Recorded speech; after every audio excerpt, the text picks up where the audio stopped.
Why has identity become the prime attack service for modern fraud?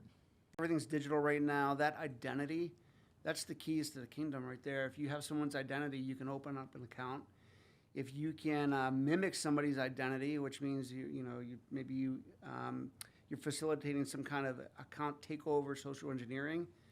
Again, you gain control of that account. So it's and there's a little bit of authentication with that too. So I'd argue it's identity and authentication. It's kind of two things on the same coin: identity and authentication.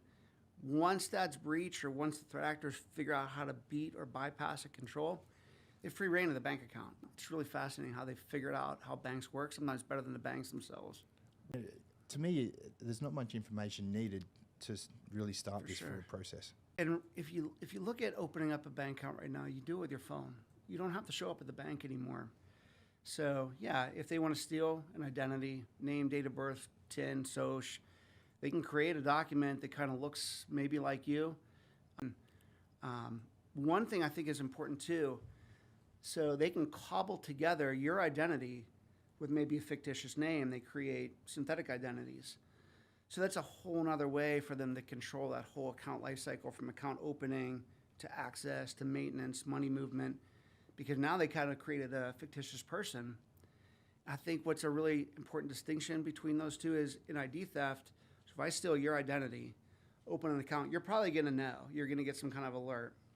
But if I use maybe your SOC, my name, my colleague's address, apply for credit, that creates a new little sub-profile, credit profile with the bureaus, something totally new. Now I apply for credit as a bad guy. I'm using your SOC but a different name. You may never know because you're not going to complain about it. And it's not the same thing as an account takeover, because you keep an eye on your accounts. This is something totally new. So these guys will they'll control the entire life cycle of that account. And then when they're getting ready to just completely bust out all that trade lines, they just disappear. And it looks like a bad debt. It looks like a credit write-off. Extremely hard to defend against, I bet.